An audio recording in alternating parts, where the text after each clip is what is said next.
Hello and welcome to the Grocery Store Podcast. I am Alec and this is Eric, also known as G-Eazy, the alien rapper whose rap game is out of this world. Would you like that? You like that? No. They're getting your rap game not out of this world? Did you lie to me? It's out of this universe. Oh shit! Jeez. I thought you knew me, but continue. Okay, this is the podcast about superheroes. But we're not going to talk about that because it's really the podcast about working out. And yeah, we have several subjects and whatnot we're going to get into, but I guess our main big subject is going to be Civil War versus Batman v Superman. The Civil War. Pick a side, choose a side, any side, except be on our side, please, because we like you. Please, right? We need somebody. We need someone on our side. But we're going to talk about Civil War today, and because both of us have seen it, and going to talk about it in regards to the DC universe, the Marvel universe that has been established with 12, now 13 movies versus 2. That's a fair fight. Oh, yeah. But before any of that, I have some fun workout stories. Ooh. Because this is the podcast about working out. Yeah, totally is. Yeah, totally. I mean, we didn't talk about that at all last time, but I mean, I feel but definitely... in essence, we did, because... In essence? Yeah. We didn't talk about it. What do you mean? Well, I was just trying to be like, you know what? Whatever. Just continue with your stupid stuff. All right. So I have some funny workout stories. Because and working out is a big important thing to me, especially being like a nerd, because I feel like there's like this stereotype of nerds where it's like, oh yeah, you read comic books, oh yeah, you play video games, like you're a fucking fat dude with glasses, which I used to be. But I've been working out. It's like more or less one of the more important things in my life for the last like couple of years, and it's fun. I mean, most people don't think it's fun, but fuck you. Also, really weird things happen to you when you're at a gym, especially a health club. There's a difference because the gym, everyone just goes to the gym to like work out, but a health club, like someone could be there to like be a pervert in the sauna or like. You know, they just, like, go into the locker room, whipping their dick out. You know, they're fucking crazy. You've seen that? I've seen it happen. Fucking old dude comes in the health club. First thing he does, goes to that locker room, pulls his pants down, whips his dick out, and he's like, all right, I'm at home now. So he really does come into the... Sorry. That was a bad pun. I don't want to finish. Immediately apologize for that joke. Anyway, so I'm at the health club. Normally I, like... When you're working out and that kind of stuff, you end up drinking, like, a lot of fluids. Yeah. Especially if you're taking creatine, you should be drinking around 120, like a gallon of water a day, basically, plus whatever pre-workout you have, plus whatever amino acids you have, and then a protein shake eventually or something like that. You know, working out just involves guzzling fluids. So, That's what you want to say? Guzzling fluids. Guzzling fluids. Okay. But anyway, so like I usually try and pee before I go, but sometimes I drink too much water or whatever. I have to pee at the gym. So I'm back there, right? I'm taking a pee. I'm like, and I think I used a stall because like there's one urinal at the health club I go to. What? And I was like, I don't know. I always feel weird about using a stall to pee because I'm like, someone else could be using this to poop right now, and I'm just here fucking like flauntering, peeing, fucking. Check your privilege, Alec. Jeez, God. Yeah, whatever. Anyway. I get out, and there's this old dude who's, like, he's, like, ripped and fat. He looks exactly like a turtle. He's, like, I would say 5'8". He looks like a turtle. But, like, he looks like he has some weight on him, but, like, I don't know how much of it is muscle, whatever. Anyway, and he's like, you know how I know you're young? I mean, not the way I look or anything, but I can hear your stream, and it's nice and healthy. And I mean, my stream is healthy, too, but, And then I'm like, oh, yeah, okay, you know, yeah, and he's like, yeah, you can tell, you know, when you get older, I mean, your stream, it tends to lessen, that's what happens. How old is prostate, okay, I'm talking about streams too much, aren't I? Alrighty then. And I was like, what compelled him to all of a sudden mention pee streams? Why was he listening to me pee? I have a question. All right. How old was he, do you think? Can you guess? I'm going to say, like, mid-50s. Oh, yeah. I think when you hit that age, you just don't give a fuck about anybody's opinion. Like... But he did, because he was like, "Oh no, I'm talking about streams too much." Oh, he actually said that? I thought that was a joke that you were just saying. No, he said. He was no! Like, oh, maybe I'm being weird talking about streams. Oh, it makes it worse. Oh, it made it so much better. No, the best part is, I go out. I think I was like in the middle of my bench press, and he's like, "Do you mind if I switch on with you?" And I was like, "Okay." And so me and him did bench together. That was a thing. You bonded with that man? I said hi to him the other day when I saw him. This happened a while ago. Do you know his But name? my other funny story from the gym, and I think I already told you this one, was the black man who he was doing lats, lat pull down, and then he was doing like the chest press machine, which is right next to the lat pull down at my gym, and he like I was taking a break. I went over to lat pull down and started doing that while he was doing chest press.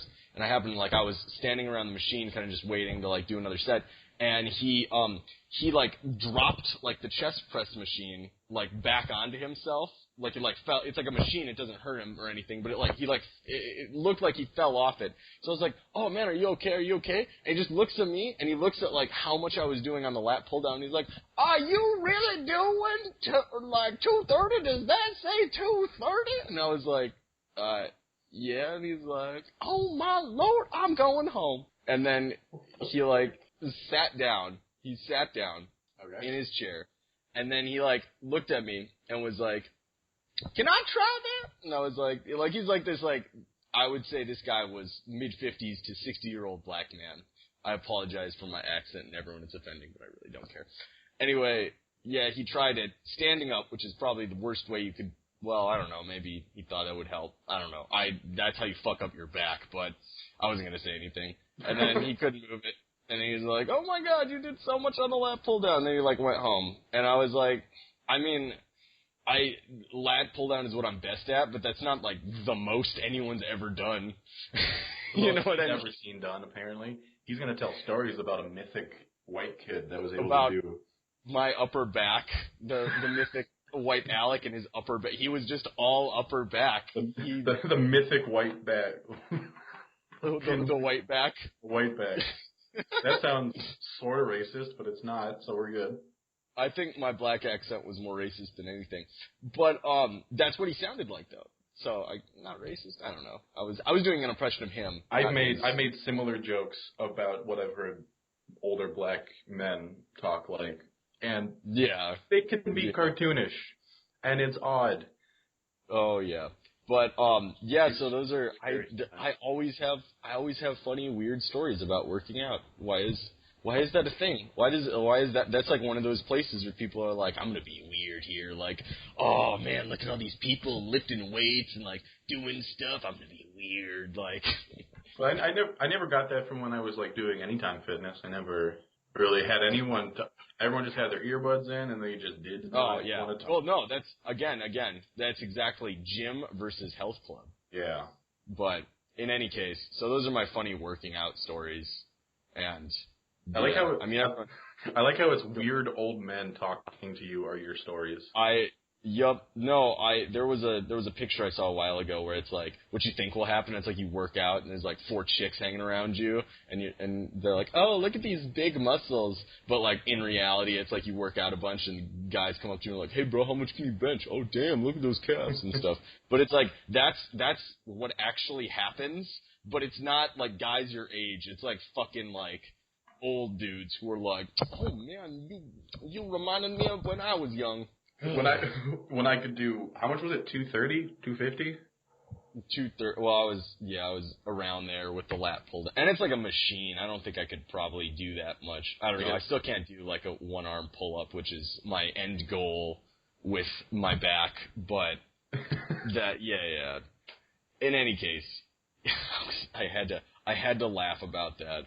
Yeah, because gym interactions are always funny because people my age, or I guess my age younger. There's a lot of teenagers that go to my gym and a lot of old people. So the teenagers always will look at you and they'll try to outdo the amount of weight you're doing, and then they'll realize you're doing way more, and they'll be like, "All right, I'm gonna do a different exercise and I'm gonna do it really hard." You know what I mean? I kind of do the same thing. where I'm like, I see someone doing an exercise, and I'm like, oh, he's kind of doing a lot of weight. I'm going to go fucking eat his ass with shoulder press and fucking show him up. Yeah, you're just guzzling liquids and... guzzling liquids and eating ass. I don't know why I said that. Why is that not our podcast name? That sounds like a better name. Guzzling ass and eating liquids. Or wait. I fucked up. Yeah, no, you didn't. No, that's what you're going to end up doing at some point. I hope not. All right. Guzzling ass. That's all the workout stuff I have. I would love to be popular enough to post workouts online because I like helping people get into working out, don't I, Eric? Don't I like helping people? You like forcing people to do it, pretty much. Oh yeah, I like forcing weights on people, or sometimes murdering people with weights. Like they call it the skull crusher because I'm gonna fucking crush your skull with it. But anyway, you personally crush their skulls. It's not a workout. It has nothing to do with the weights either. It's not even. It doesn't even have to do with the skull crusher workout itself. I'm just going to crush your skull with like a rock or something fierce. Where'd you find that rock in the health spa, Alec? It's outside. It's outside. Oh right. You brought a huge rock to crush a skull. Brought a rock. I'm like, don't mind me. I just got a rock. It's a free weight. I'm using this for workout purposes. Anyway, yeah, because they don't have kettlebells because they're dicks. So moving on from working out, we're gonna move on to work, which is the grocery store. I work at a unspecified grocery store, and I immediately knew, like, on my first or second day working there, I was like, oh man, I'm going to have so many stories from this place, because I am constantly meeting the craziest people. I do not know what it is. And not even just my coworkers. I have stories about things my coworkers have said. Like, we had a debate the other day about how Diz from Starship Troopers, the redheaded chick, whether or not she has the perfect breasts. Ooh. Someone I work with seemed to think that she had the perfect breasts, and I did not, but it was a long debate. It was like a 20-minute debate. So, yeah, work stories. I have so much weird shit, but mine for the week is Carlos, the racist old man I met from Boston, who's white. That made no sense. All those words did not fit. All those words together. Did not fit. I don't know what it is about racist old men, but they love me, and I love them. So I guess it's a very loving relationship I have with them. Because you're a racist young man, so it works out. I would say so. But okay. This Carlos guy, he starts. I forgot what I talked to him about. I said one of my normal "How you doing? What's up? What's happening?" things. You say all that. Yeah, how you doing? What's up? What's happening? Choose from the sentences that I'm asking you. Yeah, sometimes I get stuck and I'm like, sup up. Sup up. So I'm trying to say what's up and sup, and I just fucking mix them. But, so this guy, I meet him and I start talking with him, and he's like, hi, how you liking it here? I can tell you're not from here. And I knew he was like from out east or something, and I was like, where do you think I'm from? And it took him a while to guess where I was from. But it took me longer to guess that he was from Boston, which I guess makes sense, sort of. But no, I feel like they would have an accent more. He had an Eastern accent, but not like a Boston, not like a Ben Affleck accent. Oh, he wasn't a Batfleck? Yeah, he wasn't a Batfleck. But oh my God, he started going into, because I live in a very white area. I know. And yeah, you know. But he was like, yeah, they scared the blacks out, or so. He said something along those lines. I was like, what? What are you talking about? Who are these people? White people.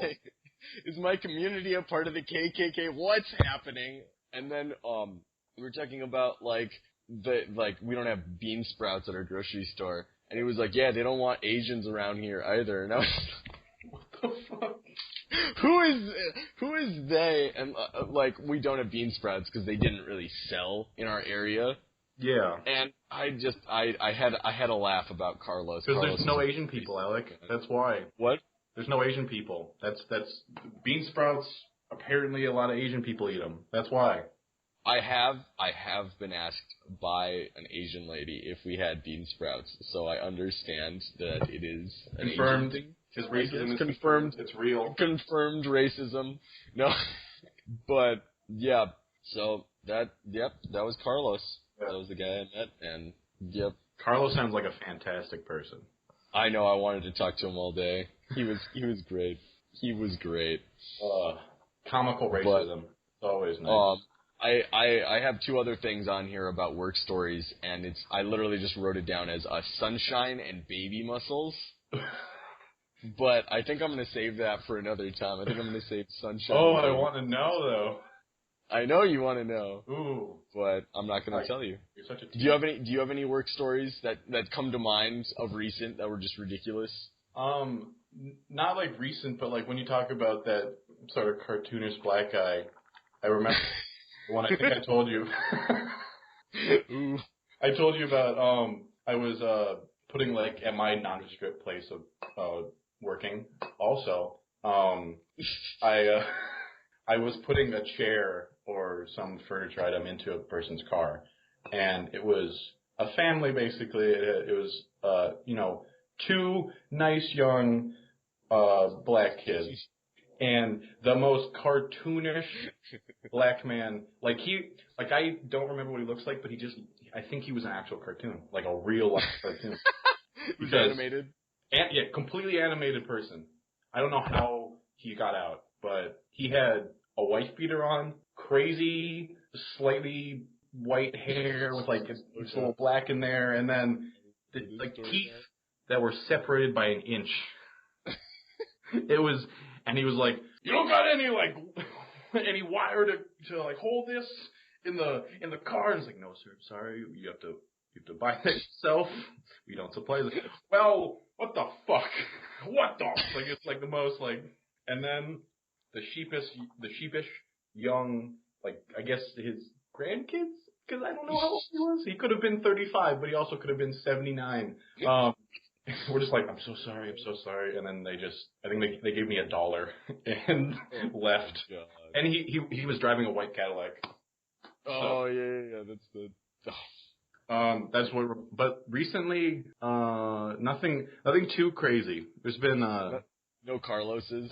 There's no Carloses that I've, remembered. Oh, man. There's one woman who thought we had fireworks, which I thought was odd. And she's like, it's on the .com. You have fireworks.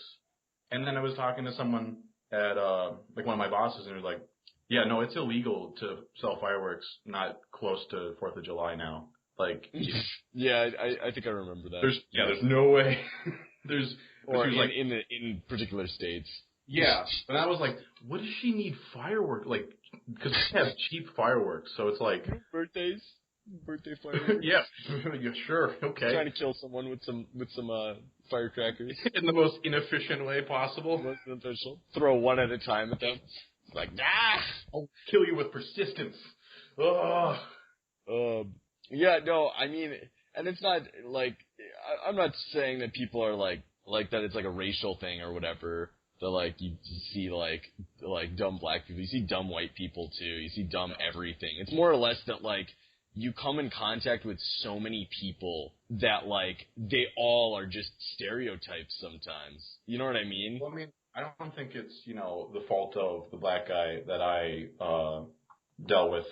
There was obviously a white writer or cartoonist that drew him and then brought him. So that's his fault. Well played. Yep. I think I told you about. I have another quick one, but it was this ripped guy who I ran into yesterday. Who he goes to the gym. I don't know how ripped he is, but he's one of those guys that looks like a turtle. He's like it's like if you're in the 5'6" to like 5'9" like height range, and you can bench like 350 or something. You start looking like a turtle. Full stop. Anybody, no matter what, you just start looking like a turtle. You just started looking like a turtle. I'm sorry, guys. Don't do. I'm just an inch taller than that. So if I do that, would that make me a turtle? Well, I'm 5'10". No, if you converted all of the fat on your body to muscle, like right now, whoa, you'd look like a turtle. And you want me to do that?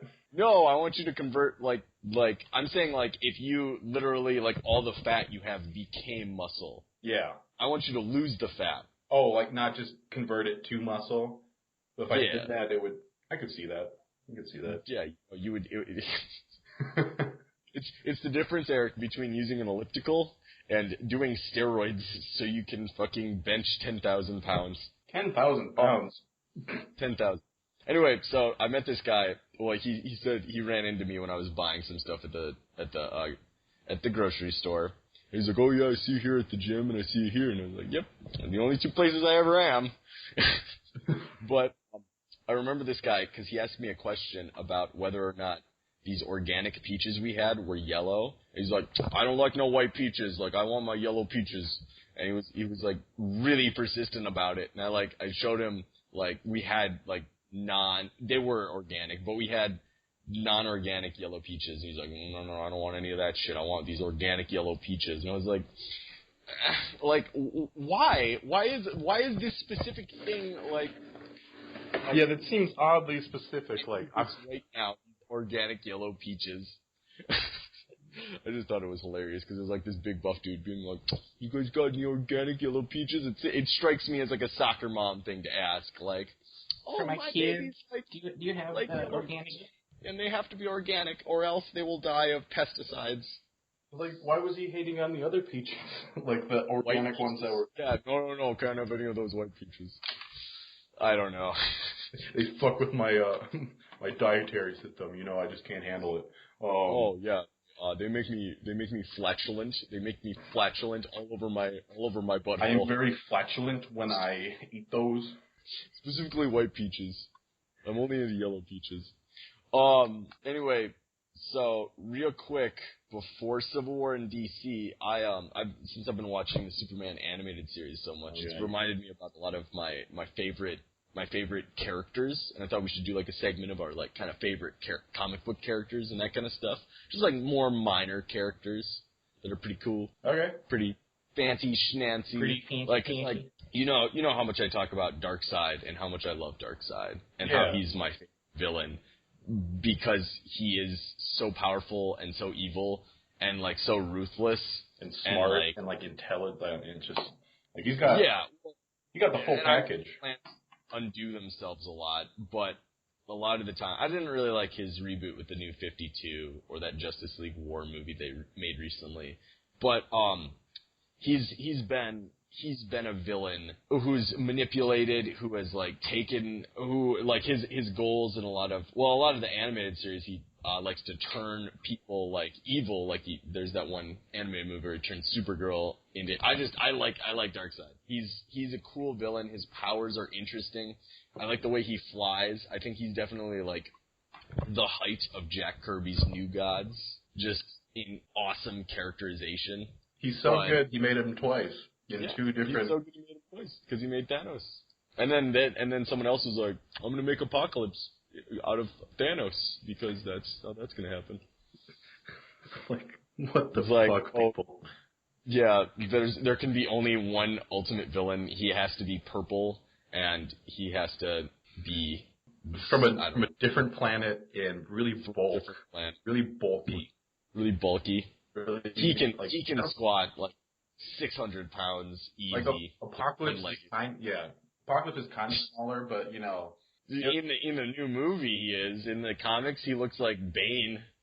He's got like the tubes and shit that I don't know what they do. I think Oscar Isaac, he just didn't want to look like a turtle, I think. He just didn't want to look like a turtle. That's why. But okay, so Darkseid's one of my favorite villains. Some DC characters I think that don't get enough love are Wally West. I really love him as the Flash. Kyle Rayner as the Green Lantern. Martian Manhunter gets overlooked a lot. He had like his shining moment. I feel like in the animated series, like that's where people like in the Justice League show. The Justice League one. He's been a character like in Grant Morrison's JLA. Yeah, he's been a character, but I don't know if he's been like. Certain people have used him. I feel like certain people have done awesome things with Martian Man. Grant Morrison has done it, obviously, and yeah. well, in the JLA run, they did the evil Martians that they end up fighting, and that was fucking sick. Doesn't he have like the biggest forehead possible in that yes, or something? That's why he's great. His forehead. He looks like a thumb. I feel like Barry Allen has come into like the conscience of everything now. He's become the Flash again recently. I think with the new 52. I don't really remember, but he's become like the definitive Flash now, and he was for a while. But like, I really like Wally West. I like the.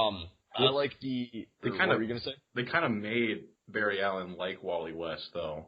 Yeah. Well, no, I definitely feel that where Barry Allen was more like of an adult Flash, and like Wally West started as the kid Flash. I liked the dynamic where Wally West was like, "Oh, I remember when Barry fucking did this. I'm gonna have to figure out how to do it now." Like. With like this Speed Force and everything. I don't know. I liked his character. I liked. I guess I'm bringing up Grant Morrison's run in JLA a lot because Kyle Rayner, Wally West are in that. But that's really fucking good. It's Grant Morrison and it's JLA. It's great. But their dynamic together is pretty funny because Wally doesn't like Kyle Rayner and they always like argue. And Kyle Rayner, I think, is an awesome character. I think he's one of those Green Lanterns that definitely gets overlooked because like you think of like Hal Jordan, and then you think of Jon Stewart. Yeah, Jon and then Stewart. You think Guy Gardner, and then you think of Kyle Rayner. But Kyle Rayner's don't poop on him. Don't sleep on him. I couldn't think of don't sleep on him. So you went with don't poop on him. That's the way it goes. Don't poop on Kyle, guys. Sleeping and pooping are definitely the same thing. But yeah, so. The other DC character that I definitely thought of that maybe he gets enough love, and they started writing a script maybe for a movie of his, is Booster Gold. I think Booster Gold is the greatest. I think he is fantastic. I love Booster Gold. Doesn't everyone hate him? I feel like everyone hates, like everyone in the actual the universe. They just are like, oh, fuck that guy. Yeah, that's why he's great. I love Booster Gold for how stupid he is and how dumb of a character like his character is, but it's well written. And we actually we went to school with there was this kid in high school whose dad was the guy who actually created Booster Gold. I remember I talked to him once. What? Yeah, Who I think the fuck the dad's Dan Jurgens. Dan Jurgens? Dan Jurgens. Look it up, bitch. But okay, enough about cool DC characters. I hope they do Booster Gold. Fucking like he would be the perfect transition into hilarious DC universe stuff. Because I feel like isn't he kind of what's his powers? Booster Gold. Well, he has like a power suit basically that he stole from the future, and it's a lot like Green Lantern's abilities. Okay, so he's like if you want to go with the Civil or Marvel stuff, he's kind of like Ant-Man a little bit, like the one that's. Low rent, jokey, and didn't really create his powers.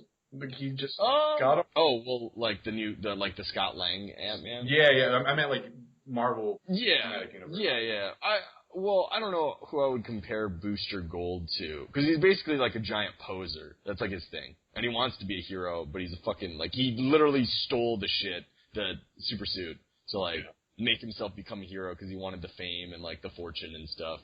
What a dick. So, I know, and it's great. They already used Doomsday, but, like, I hope someone murders him the way Doomsday does, like, in a movie that comes up. Because, yeah, his Booster Gold's moment of fame is when Doomsday punches him into space, and he's like, oh my god, it's some sort of Doomsday. You just need to watch the Death and Return of Superman YouTube video, and then you got what you want. Then I get my Booster Gold fix. You get Joe Beretta doing Booster Gold. Like, he would be a perfect Booster Gold. But, okay, I talked about DC characters. Yeah. So some Marvel characters who I really liked, and I think I wrote all villains on here. Because I wrote, like, all these, like, second-rate DC heroes, and I was like, oh, yeah, all these villains that I really like. But I guess that's more or less, like, the Marvel stuff that I read is, like, villains. But, like Thunderbolts, that's one of my favorite Marvel super villain teams. Because they're kind of... Go ahead. I haven't read them, so I'm just kind of like there's stuff you like about Marvel villains? Who knew? You should read Thunderbolts, especially the Warren Ellis stuff. But the earlier Thunderbolts with Baron Zemo is fucking awesome. I put Baron Zemo in here too because like I really fucking like Baron Zemo. I think Baron Zemo is like one of the best villains. I think he's definitely one of the more ridiculous, but at the same time more. I don't know, his kind of, especially in his Thunderbolts run, his kind of flip-flop from becoming, like, a villain to a hero, and even though, like, his villain plans work a lot of the time, like, he doesn't follow through with them because the hero thing with the Thunderbolts. But yeah, if you don't know the Thunderbolts, it's like a team of supervillains who pretend to be superheroes to, like, get on the Avengers' good side. Can I say that I do not like Baron Zemo, and there's a reason for that we'll talk about later. Well, the Civil War Baron Zemo is a little... I was teasing it, Alec. We're going to talk about it later. We'll talk about that. I also really like, speaking of another villain, I thought that MCU did poorly. Red Skull, I think Red Skull is fucking awesome. And he's always just like so evil and so ridiculous. Well, he's so grandiose. Like one of my theories before I knew Hugo Weaving wasn't coming back was that at the end of Captain America, the first Avenger, you see like Red Skull like go into like, or you see like a portal appear near where like the plane that Cap is flying into the fucking ice caps and whatnot. You see that happening, and the theory that I had was that they were gonna fight Thanos, and then Thanos was gonna rip his face off, and he was gonna be Red Skull because that would be something that Red Skull would do. Red Skull's like that ridiculous. Like there have been times where shit like that has happened. But now he's just kind of he's somewhere, but he's not going to be anywhere in the actual movie. Yeah, I don't think we're going to see any more Red Skull. Stop. What are you doing with that pen of yours? Sorry, I'm trying to write some stuff. But do you have any characters that you feel the need to bring up that are awesome that no one talks about? Like Marvel, DC, either one. I don't really care. Yeah, go ahead. Okay. I know people, like, there is this character that's in the comics that is fairly new that Grant Morrison, I'm pretty sure, created. That I think comic book people like him.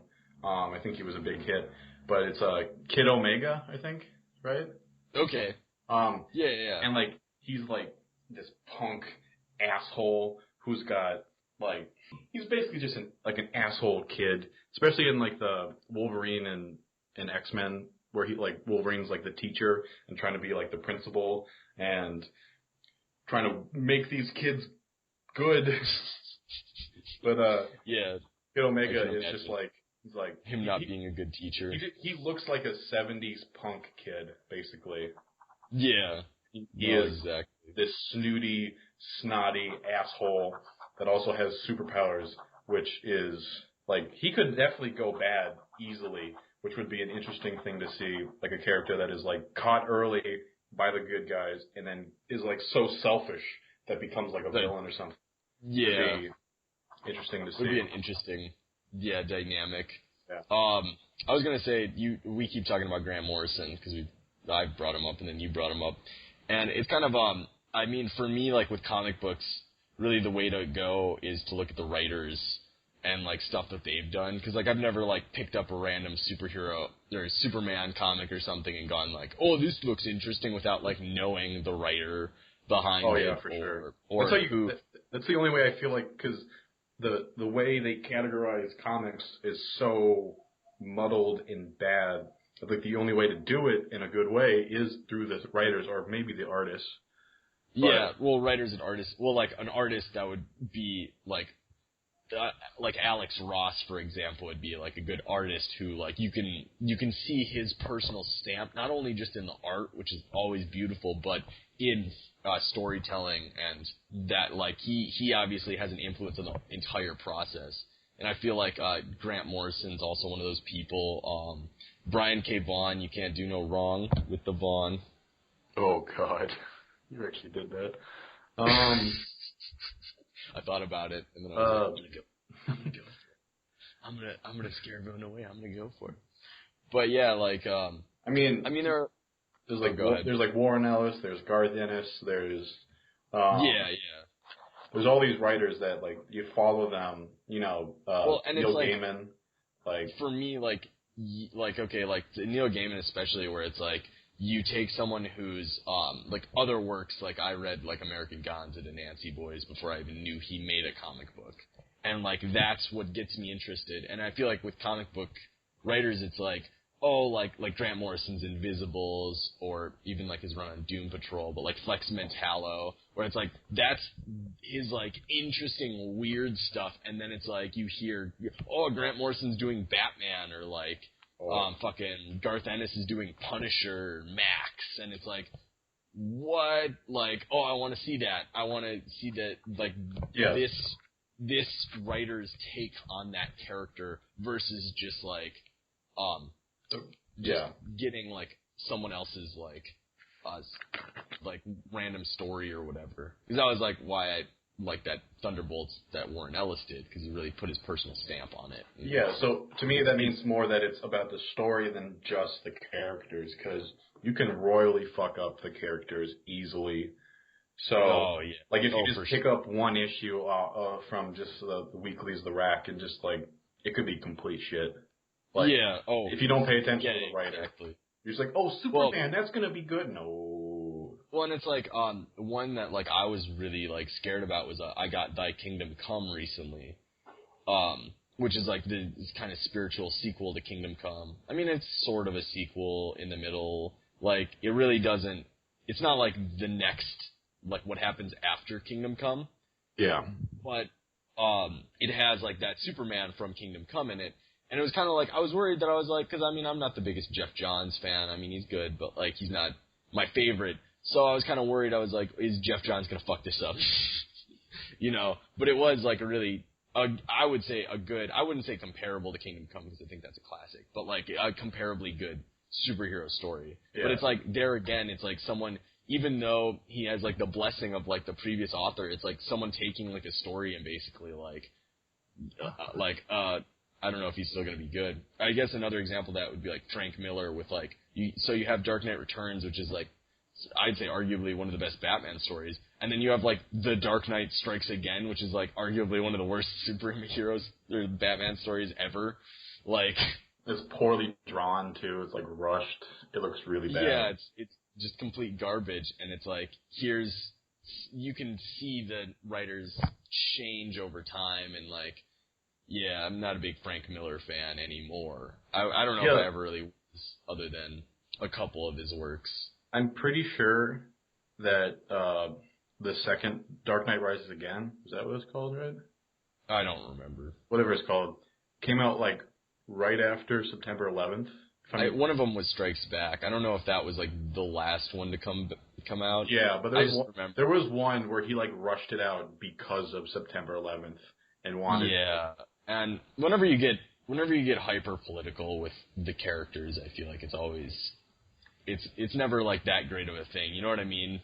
Like whenever you try to like current events like a story, it's just kind they did that ad nauseum right after September 11th with like every character in Marvel.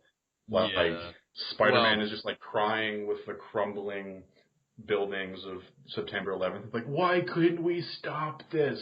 Because you're not in real life. It's not reality. Oh, yeah, no, fuck that shit. All right, well, I guess that's a good lead into us talking about Civil War. Ooh, baby. That's kind of as good a lead as we're gonna get. Yeah. Okay, so we were kind of talking about comics and whatnot, and I haven't read Mark Millar's Civil War all the way through. I've looked at parts of it. I've looked at it a couple times and like seen a couple parts of it. But one thing I've always kind of like heard about it and kind of like had in the back of my mind was that Millar did not really understand the characters that well, and that it was kind of like he just used Iron Man, kind of the way Frank Miller used Superman in Dark Knight Returns, where it's like, he's just on the other side of the Civil War. But when Civil War came out as a comic, it was a really fucking big event. You know? Yeah, It wasn't just like the Thunderbolts run I was talking about. That has to do with that's the fallout of the Civil War is the Thunderbolts are the team the government like uses, and it's a team of quote air quotes reformed supervillains. Mm-hmm. So like Civil War was a huge event that like rattled the Marvel universe, and this movie is not that.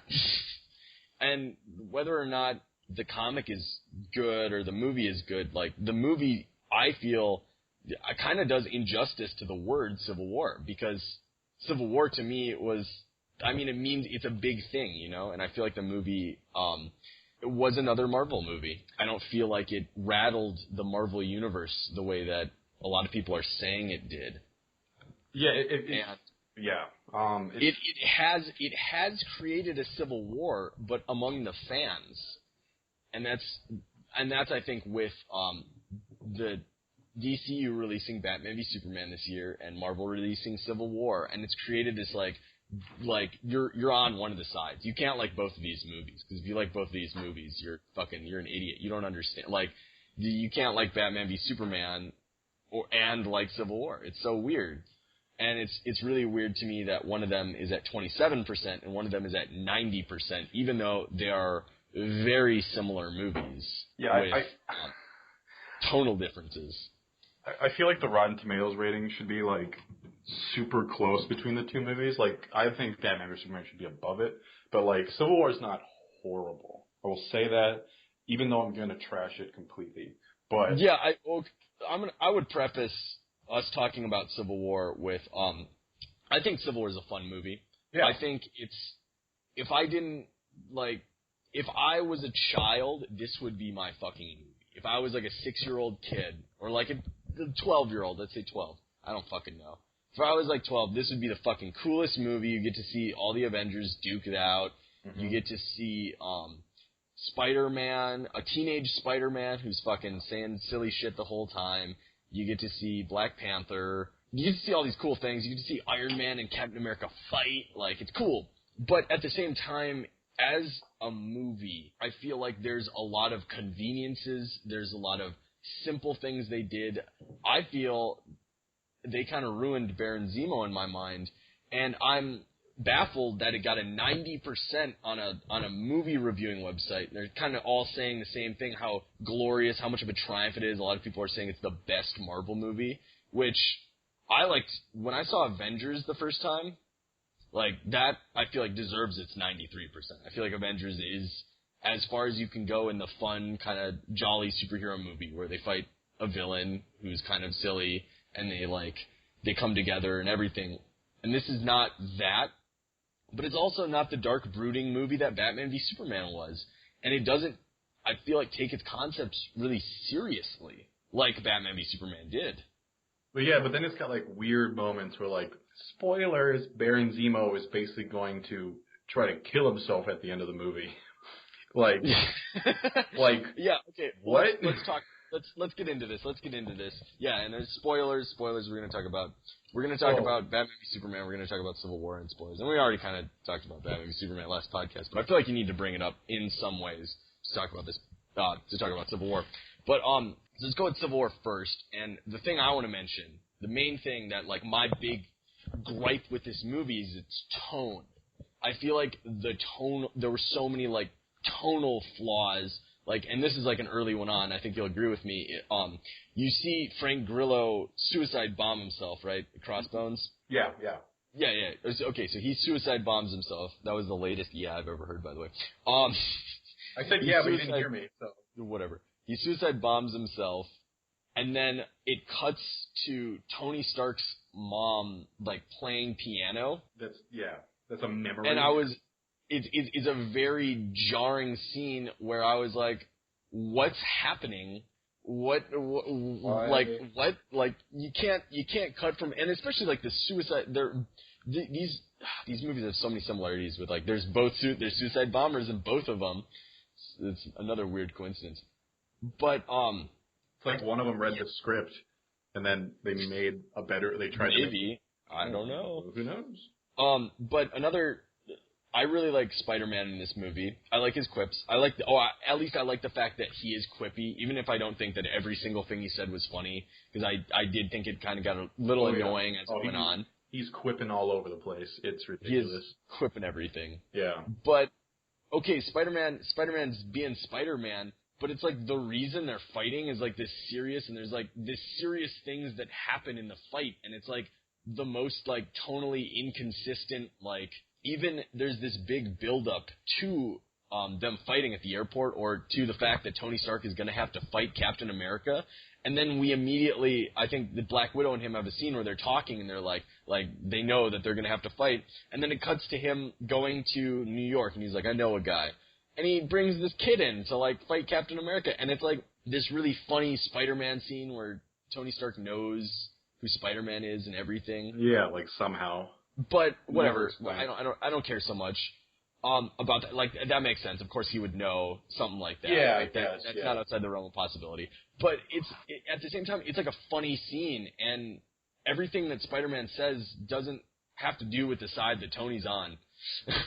Yeah, it just seems like he kind of got pushed onto that side. Like when he was saying like to like why like when Cap is fighting him, like why are you on this side? He's like, you think like he's like Tony says you think you're right, but you're wrong, and that means you're dangerous. So, like, you're arrogant. Like, it was like, oh, so you just sort of got told, you just got told something. You don't really believe in it. Yeah. No, like, it felt like, well, and that's what Tony's side was. It was like a bunch of people who got told they were doing the right thing. And I have the biggest gripes with Tony Stark in this movie. Yeah, you think at the end he's going to redeem himself, but then he gets so hot-headed because my mom and dad died. Oh, no. Even though I don't think he really fucking gives a shit. It didn't seem like it. But then he's just like, you killed my mom. And, like, he's like, fucking goes haywire, even though he knows that it's not actually Winter Soldier doing that. It's Hydra controlling him. But he just can't, Well, okay, let's talk about the plot of this movie, and let's talk about Tony Stark's motivation, because I don't think there is any motivation for Tony Stark. I think that he was, like, kind of, much like Millar's Civil War, he was, like, phoned into this side, really. Yeah. But, so, Ross comes in and says, you need to listen to the governments because there's collateral damage, Thunderbolt Ross.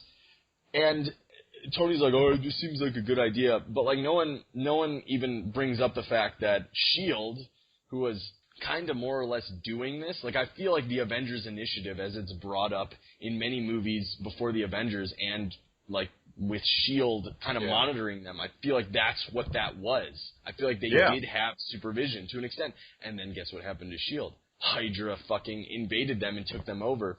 So I'm kind of like, well, isn't S.H.I.E.L.D. like the super CIA of the Marvel Universe? Yeah, so like what is the actual CIA going to do? Like, yeah, exactly. Like, how are we going to prevent any random government from not getting... Also, the United Nations are like the most useless bureaucratical thing ever. Like, they can tell, like, currently there are 5 people who I believe can veto anything the United Nations say. Like, the United Nations can decide that it's lawful or whatever for America to go to war with someone, but America is one of the people who can just veto that, and then they're like, all right, well, I guess you can, because you vetoed it. It is the most useless nation combined of, like, council ever, that they would never agree on anything. Yeah, and let's say they couldn't veto it. Then it would take, 117 countries that then come to a consensus like, we need to use the superheroes, and then everyone's dead by the point they decide. It's a really dumb thing to replace the Superhero Registration Act with the Sokovian Accords idea that they had. But I'll get into the Sokovia stuff in just a second. Well, I'll get into it right now. So, the Sokovian Accords make no sense. Because there's 2 people in this movie, Baron Zemo and that black lady, who are like, oh, it's your fault Sokovia happened. Yeah. Basically, both of them say it to Tony Stark. Baron Zemo kind of talks to the Avengers. So, they're actually 100% right. It is Tony Stark's fault that Ultron was created, that Sokovia happened at all. It doesn't make any goddamn sense why it isn't his fault.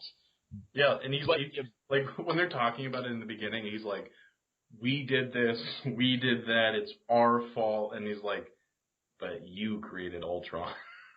Yeah, no one ever says, but you created Ultron, you fucking idiot. He says it himself, like, it's a throwaway, like, I created Ultron. Like, he says it there's a sentence about it, and then it's just like not talked about ever again. I don't think he says it. Does he say it in Civil War? I don't even remember him. Yeah, saying no, it. he says like it's like almost under his breath. He's like, I think he's talking to Black Widow when they're in like the conference room in like CIA, and he just says like, I mean, he's just talking about the different things that they did. And he just says, "I created Ultron," like as like a throwaway almost. It was so under. It was like almost that like Robert Downey Jr. just said that like, and it wasn't. I feel like Captain America should have said that to him. He should have. Well, I feel like it isn't their fault that Ultron was a thing, except it was Tony's fault. Like it wasn't the Avengers' fault, and they more or less had to deal with the mess. If anyone should have been court-martialed, it should have been Tony Stark. But not only that, but it's because he's playing ball. So that I think that's why they went into like he's trying to like hide from his responsibilities by like saying we need to fix this. I think that's his motivation in the movie, is trying to basically make the government take responsibility for his actions. And then, that's why he wants the Accords. And then it was also he said, I think in that same thing where he said Ultron was his fault that no, it was when he was talking to Cap about Pepper Potts and Pepper. Forgot. But he was said like they were like, "Oh, where's Pepper?" She was like, "Well, we're taking a break." And then he says like, "I thought the Sokovia Accords could split the difference between like him basically fucking up." It's like another reason he wanted that to happen is to get Pepper back. It was like one of the main reasons he was like trying to do that. Well, and then Pepper not being with him in this movie is not even a thing. That's just because like they couldn't afford Gwyneth Paltrow. Like, yeah, no, they tried to make it a thing. It's just like, oh yeah, I tried to be better, so that's why I'm doing these Accords. I'm trying to, Yeah, but I need to pick on Tony some more. So he brings Spider-Man, like a 16-year-old child, in to fight basically a wanted superpowered fugitive. Mm-hmm. Like in the government's eyes, Captain America is as dangerous as Crossbones was, right? Yeah, and the Winter Soldier too. They have a whole team. Like, I forgot about Winter Soldier. Yeah, Winter Soldier is a known like murderer, and Tony thinks he's a murderer at that point, I think, and he brings a fucking child in. And sure, he's seen Spider-Man do some stuff, like he's seen him on YouTube or whatever. Yeah. But there's no.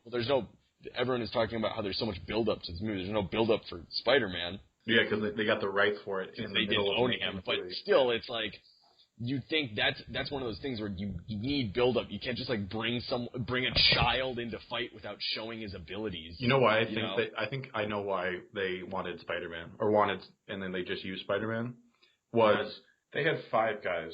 The other team had 6 guys. They just needed one other person to make it. I have another reason why I think they brought Spider-Man into the movie. What? They wanted to sell more toys. It's painfully true.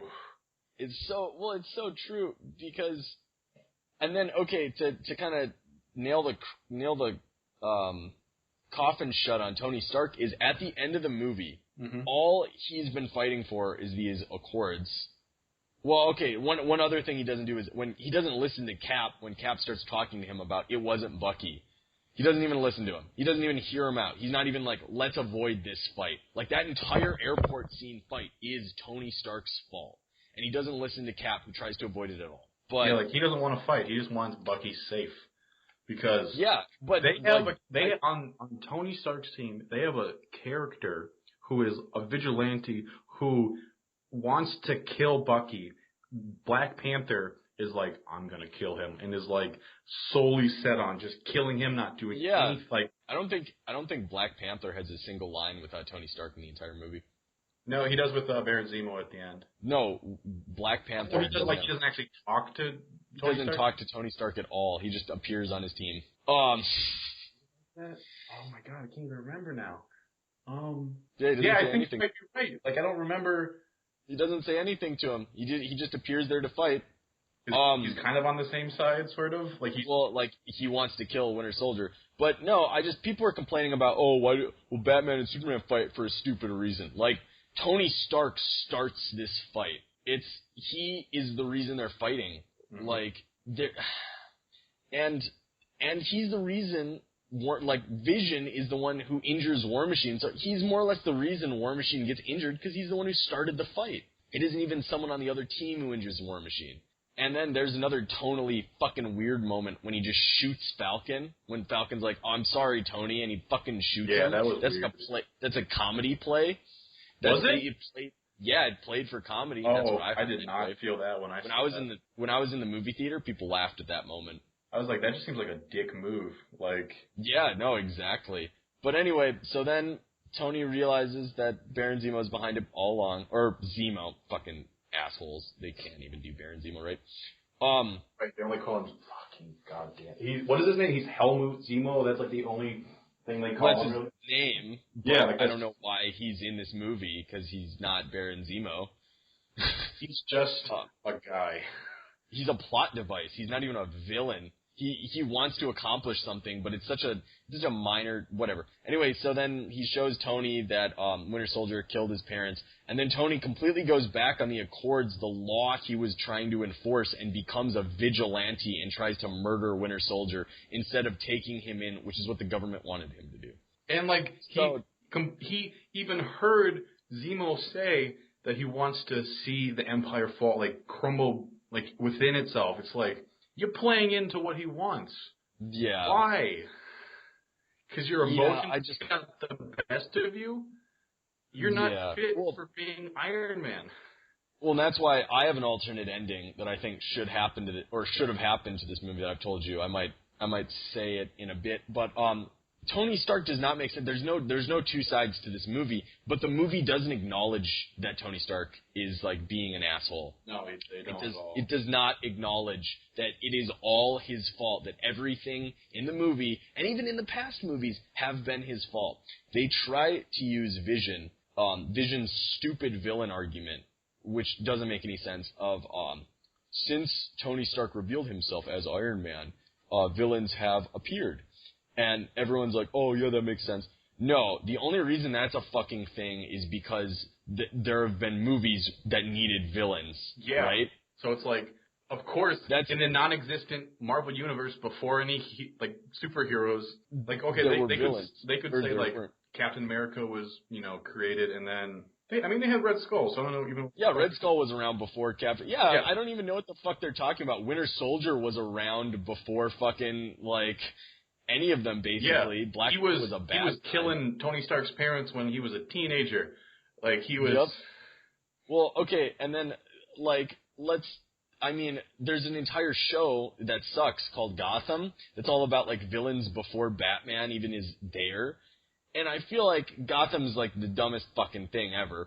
But at the same time, yeah, the villains didn't see Batman and go, oh yeah, I should dress up like a penguin. I should dress up in a fucking green suit and call myself the Riddler because there's this weird guy in town and I'm gonna do this weird thing now. I think what Vision is getting at is that there are catastrophes that create people that have families killed and are bitter about it, and then. I think that's the only thing that you could even possibly get close. What he said was that by becoming superheroes, by saying we're superheroes, it creates people who want to challenge that. But even that is not true, because the Ant-Man villain was going to be a villain regardless of Ant-Man. Obadiah Stane was going to take over Tony Stark's corporation without him. If he wasn't Iron Man, he wouldn't have stopped him. So that Vision's argument as to the hero makes the villain is fucking stupid. And he has a gem in his forehead. How does he not think that there are powerful beings in other parts of the galaxy that are not even controlled? They exist, Thanos existed. All those things have existed. Oh yeah, exactly. He's Vision, so obviously he doesn't know for sure that there's a Thanos because they've never seen it. But he's a pretty smart. He's seen Thor. Thor and all those characters have existed beforehand. Yep. You're just talking bullshit now. It's yeah, no. Well, it's a fucking red herring, or not a red herring, but it's just like a throwaway line to like say why It's a false causality, basically, right? It's like a false. Is that the word causality? Causation? Yeah. Oh, yeah, exactly. It's just throwing in bullshit. And that's what I felt like with Vision in this movie. Like, he's kind of funny when he's doing, like, the Vision things. Like, they got the character down in his, like, funny mannerisms, but they didn't get, like, the idea that Vision represents down, I feel, at all. Yeah, no, they just wanted him to be on the side of Tony Stark, basically. Yeah. Oh, exactly. Well, and then he's the one who hurts War Machine, and it's kind of like... He's like, why did you miss? And he's like, well, I don't know. And it's like, because he shot at Falcon and Falcon dodged him. Like, it has nothing to do with Vision, like, missing. You know what I mean? Yeah, it's just the fact that, like, it's really no one's exact... And what was that blast gonna do to fucking Falcon if it fucking, like, destroyed War Machine's fucking thing? Like, yeah. That was a lethal... But okay. We've been bashing Civil War for a while. I think the main thing that really sat with me, that people are saying, oh, it's so great, they set up this movie with 12 movies. No, they didn't. Like, Iron Man 3 doesn't set this movie up at all. Thor 1, Thor 2, Guardians of the Galaxy, none of those movies set this movie up at all. Ant-Man barely sets this movie up. And I feel like the creative integrity of Edgar Wright was compromised to set this movie up in Ant-Man, right? Because he didn't want to do that. Yeah. There's a Falcon scene in Ant-Man where Ant-Man beats up Falcon. Yeah, and, I saw that in the trailer. Okay. I haven't seen it, so... But in any case, like, there's not... I guess the movies that set this movie up are like Winter Soldier and Age of Ultron the most. But at the same time, like... It doesn't feel like the character's evolved. It doesn't feel like Tony has evolved past anything. And he should have been this movie's villain, but they didn't have the balls to do that. They didn't have the balls to double down on that the way I'd say Batman v Superman did. Yeah, because Batman v Superman plays Batman as a villain. Yeah. If you think that Batman's not the villain in that movie, like, you watched the wrong movie. Like, he's a villain in that movie. You're a psychopath if you think Batman. Yeah, well, yeah. And anyway... Also, nothing changed at the end of Civil War. Literally nothing. There's no resolution. There's no lasting consequences. The Rhodey having the, like, not working metal legs is the stupidest thing in the world to me, because they're in a universe where they have fucking Iron Man suits that can fly them around, but Tony Stark can't make fucking, like, prosthetic metal legs for him. But then, like, that sort of scene where he, like, falls down, it's undercut by Stan Lee having to be in there, and, like, is there a Tony Stank? Yeah, well, there's another dramatic moment that they just, like, fucking play for comedy, and yet again. But, all right. I was, like, really interested in, like, maybe, like, Hawkeye, who else is in the prison? Hawkeye, Scarlet Witch, Ant-Man, and the Falcon. Yeah. They're all in there. Like, that would have been interesting if they were actually in prison, but no, Captain America breaks them out, so nothing's even changed in that regard at all. Like, yeah, no, exactly. Like, the way the movie ends with him being like, here's, like, you got the phone, all you have to do is call, and it's kind of like, well, when an alien comes to destroy the world, he's not going to be like, oh, we can't call Captain America, he's too dangerous. Like... Yeah, no, he's not going to be on the sidelines, for sure. It's going to be... No, and they're going to put aside their differences. I feel like that's what the Avengers did. There were differences that they all had in the first Avengers movie, but they put them aside to fight the fucking aliens, and that's what it was about. And even in both Avengers movies, they have gone out of their way to save people, which I feel like is enough. There's going to be people who are grumpy with you because their child didn't get saved, but it's not like he says at one point, like, we were too busy kicking ass to save him. I was like, are you kidding me? There were 2 ships, and you were getting people... And then Zemo says, like, then they just left. And I'm like, yeah, really? So out of character. Really, what? That's what happened. We're just like, oh, well, I guess we destroyed that city. Let's go home now. Even Vision stuck around to deal with Ultron. So you'd think that he would have, I don't know, done something. It's out of character. It doesn't make any sense. It's just, oh, well, like, how do we incorporate this plot into this movie? That's what it felt like. Now, you think, like, at least Scarlet Witch would be like... Even she would have fucking stayed back. Any of them would have fucking stayed back. Her brother died. Why wouldn't she do that? Like... Yeah. Anyway. She's distraught. She can't handle anything now, apparently. Like, they gotta leave. It's so... It's ridiculous. But, okay, there's no resolution, there's no consequences.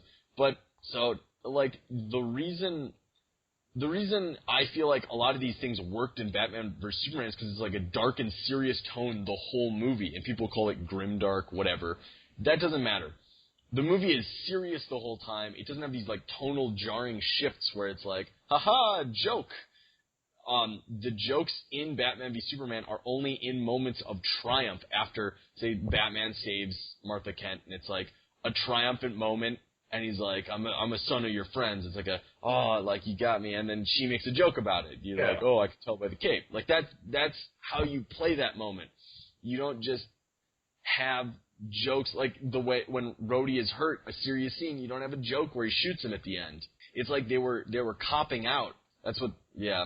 The other thing is Batman's the flawed character in Batman v Superman, where Tony Stark is the flawed character in Civil War, but they explore Batman's flawedness. They explore how he got to that point. You see the Robin costume that has bullet holes in it, and you see how Lex Luthor drives him to go and kill Superman, because Superman isn't serious in that fight, much like I feel Captain America wasn't serious in the Tony Stark fight. Well, yeah, no. But Superman did not want to fight, but he felt like, I need to make sure that Batman's not going to try and murder me. Like, that's why Superman starts fighting for his life near the end, and that's why at the end of the movie, when Superman eventually dies by Doomsday's hand, Batman says, I failed him. He realizes his mistakes. He realizes he was partially the villain. It's character growth. But there's also like a hopeful line for the future where he says, like, men are good, and you have everyone in the movie getting around Superman's grave, and like there's that quote that I forget that was like written there, like, all ye come here to, like, where Superman's fake body or whatever was with the empty casket. Oh, right, yeah. Yeah, but that's his sacrifice. His death in Batman v Superman was meaningful in that way. It changed the perspective because people were divided about how they feel about Superman. Now the next Superman movie, everyone's going to love Superman, just like everyone, like in the animated adventure, everyone loves Superman.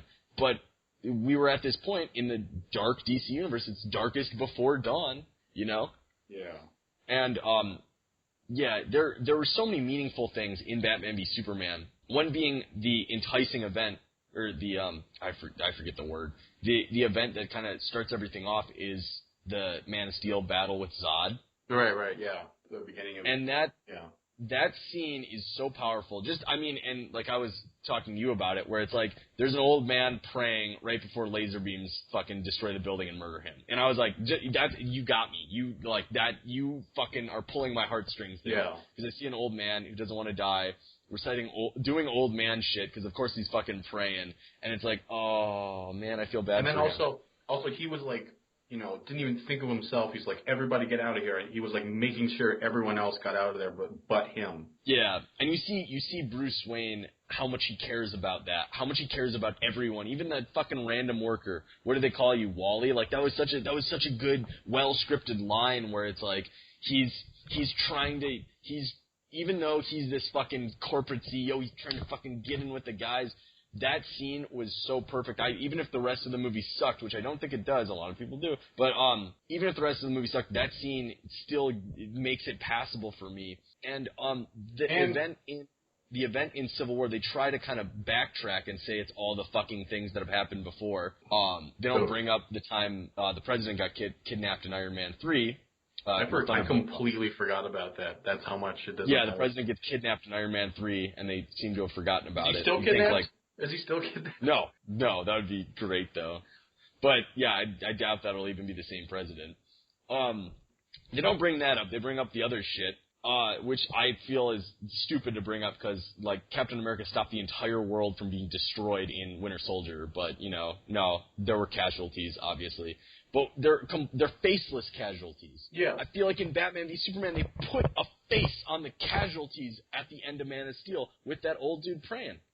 And the girl and fucking Scooter McNairy, Scooter. Yeah, like even him, like he was the one who was like the black woman in Civil War was like pretty much attacking. That dialogue that she has is so freaking awful. Where she goes, she's like she says like my son like was in Sokovia or whatever. Like she says everything she wants to say, and then like she ends with like my son is dead and I blame you. And I was like, that's you could have just said one or the other. You just literally like said everything that you were gonna say. Like that tells him son. Obviously you blame him. Like it was bad. It was bad screenwriting. It was like supposed to be like a little like harsh point like to end it like you killed my son and I blame you. It's like it was supposed to like dig deeper or something for Tony, but like you said it already. But I didn't feel bad for Tony because she's right because he built fucking Ultron. She's right for Tony Stark, but then like nope. She's right for the wrong reason. But then, like, everyone in Civil War is right for the wrong reason. But even like Captain America, he doesn't even really go into the fact that like he never really says full out that if we weren't there, it would have been worse. Like yeah, no one ever says that. Which people were so angry at the end of Man of Steel because they're like Superman destroyed half the city, but Zod was trying to kill the planet, and that was the collateral damage of stopping Zod. And you could say, oh well, Superman would have stopped Zod, blah blah blah, but whatever. No, in that movie, that is the collateral damage. Sitting there and obsessing over that it's dumb. That doesn't make sense. But even in Man of Steel, like he didn't have time to save anyone. In all the other Avengers movies, they've tried to save people. They've tried to like keep the collateral damage to a minimum. You know who hasn't tried to keep the collateral damage to a minimum? Who? General Thunderbolt Ross from The Incredible Hulk. Like he should. Which I remember that movie. You haven't seen it. Have you not seen that? I will not see that movie. I probably won't ever. Okay. See that movie. There's a scene I remember where he goes to a college campus. I don't even remember if he, like, fucking evacuates it, but he, like, shoots gas at Edward Norton and basically turns him into the Hulk. Like, and Liv Tyler, his daughter, is like, don't, like, chase the Hulk, basically. Like, it's a fool's, like, chasing the Hulk is stupid. You're just making the Hulk. Chasing Banner. Yeah. But he does it the whole movie. He even empowers Tim Roth's character. Well, Tim Roth's character eventually gets, like, the same gamma rays. I forget exactly how he gets his powers. But he eventually gets to be the Abomination the other way. But Ross is the one who started him on that journey. Like, they were giving him some other kind of experimental drug. Yes. And it's like... So it's like his character changed completely, and it doesn't make sense. Like, he's just going... And it's not even...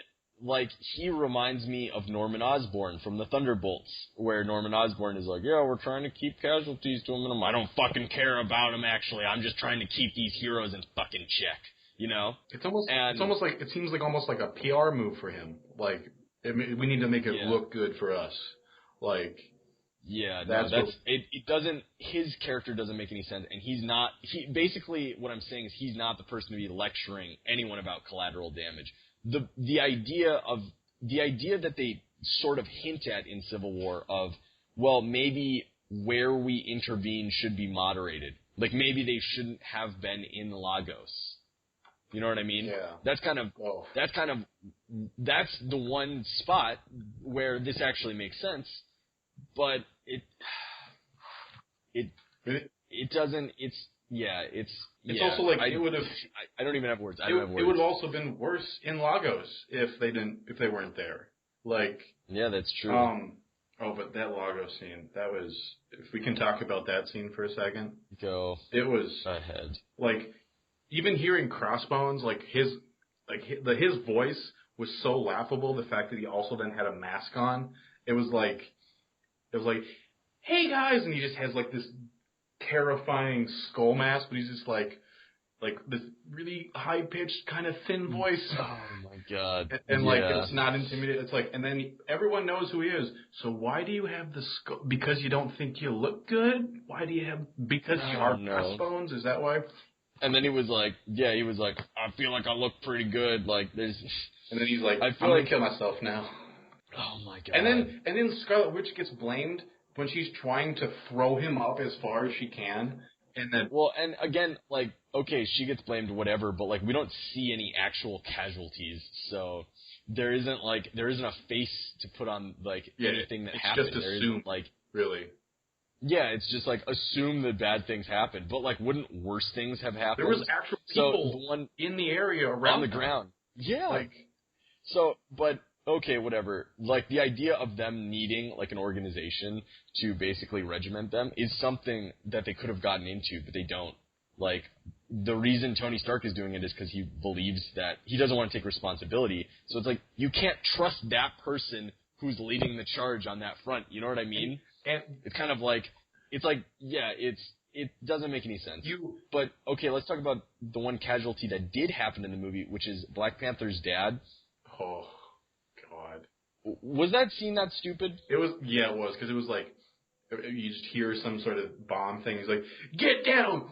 Boom! And there's no movement, and he's just on his father dying. It's so weird editing. Like, I noticed that.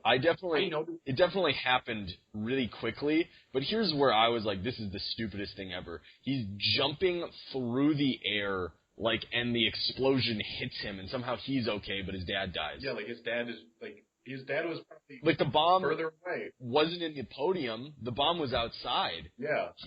He was just as close to the bomb as his dad was. And his dad was in, like, a place where it wouldn't have affected him. He's older, Alec, that's why. I guess, but then Black Panther wasn't hurt at all. He was like, I'm fine. Yeah, they don't even go. They don't even go into it. Like, I think he has, like, maybe some, like a bloody lip or something. Like, yeah. There's another scene that I really don't like where, Black Panther, like, attacks Winter Soldier, and a helicopter shoots him with a bunch of, like, I'm assuming like 50 caliber round machine guns, because that's usually what helicopters have. Yeah. And it doesn't affect him at all. Yeah. And I know he's wearing a vibranium suit. Well, I don't know how. Okay, that angers me, because like, okay, there's the part in Batman v Superman when you see Batman get shot in the head, and he's like, but you see it like affect him. Also, you see Alfred working on like the head mask earlier in that movie, so there's like setup and like there's enough visual setup that you can see, you can piece together, oh, okay, he has things under that armor. But also you see him affected by even a handgun, because that's what would happen. If you got hit by a 50 caliber bullet, it doesn't matter if you were wearing like something that would stop the bullet, it would still send you fucking flying. Yeah, but you're not Superman. Also, that suit, was he already making that suit beforehand? Like, why was he making that suit?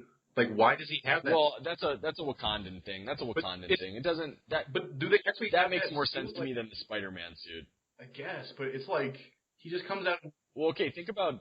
I was thinking about this. Think about the timetable, where Iron Man, he's given 36 hours, and he has to go from Germany to New York, then back to Germany, and in that time, somehow he found time to make like Spider-Man a suit. Yeah, it's just made somehow. It's just. Well, isn't that like a 12-hour flight or something? I don't know. That seemed pretty ridiculous. I feel like Tony would somehow know his specs. I don't know how he would know it would fit, but I feel like unless he already made the suit, which meant he just planned on fucking involving that 16-year-old. That's what I think happened. Like he already had the suit probably. I still can't get over that he used like a child basically. And there's like that scene where like Tony's like, "No, you're done. You're done." It's like. Fucking A, like, he shouldn't have even been there. Like, why'd you add him? It doesn't make sense. I like Spider-Man. I like his part in the movie. It makes sense why Ant-Man's in the movie. Yeah. It makes sense why Ant-Man would be, like, silly and whatever. And, like, it makes sense that Spider-Man's silly, too, but it doesn't make sense that he's there, because that's not his fight. Alec. He's also on the wrong side. Alec, it's almost like they were in the middle of making that movie, and then decided to put Spider-Man in there, and had some good... Oh, then they got the rights to Spider-Man? Yeah, it's almost like that happened. I took Black Panther's dad. The stupid Bucky motorcycle scene is the fucking stupidest piece of shit ever. That whole, I could not take that. Okay, there's that. Well, okay, when he's blocking bullets with his arm, like, I want you to hold up your arm in front of your face. How does he? And, like, look at the giant gaping hole where your face is. But even, okay, block your face with the arm, right now. and there's this giant gaping hole where your chest is. Yeah. Like, that whole scene. It makes sense. That whole scene, like, it makes sense. The motorcycle thing was ridiculous. Like, them running faster than, like, cars was like... Well, Cap can do that, because you saw Cap do that in First Avenger. Maybe Black Panther can do that, because he's like a fucking Black Panther or whatever. Got the suit. But can Winter Soldier do that? I don't know. But also, that scene, when people talk about, like, the weird ads for, like, the airlines in Batman vs. Superman, how that's, like, total... Oh, yeah, the Turkish Airlines. But then, have you seen the ad for, like, one of the cars that they actually use? And there's a 30-minute spot of that I saw, like, before a YouTube video where there's, like, a family driving while all that's going on in Civil War under the bridge. Oh my God. And that's ridiculous. And then they just sort of turn off and they're like, yeah, Dad knows where to go, or like Mom knows where to go. And I was just waiting for that stupid family to come. I was not taking anything seriously. It took me out of it because it's directly from that scene. Like, there's moments in that scene that are in that ad. Commercial. Yeah. Well, yeah, and then, okay, so the scene where he fucking grabs a motorcycle and flips it around in slow motion, like, gets on it, though, that is like, this is not a serious movie for me. This is not, like, a real movie. This is a dumb superhero movie, because that can happen. And it's like, yeah, it's so... I can only like, say, like, I can only compare that to the scene in Batman v Superman when Doomsday starts shooting lasers at Batman, and you see Batman's face, and, like, I think that's more of, like, a played for comedy, when he, like, fucking, grapple hooks away, but, like, there's, like, a realistic scene where Batman fucking ends up, like, falling down or something, like, grappling hooking away from a giant laser beast that he can't, like, fight. It's not pretty. It's not pretty, like, the way he's just, like, trying to get out no matter what, like... It's not pretty, and it's, like, the grappling hook is ridiculous. The grappling hook is a ridiculous comic book thing that would never work in real life, no.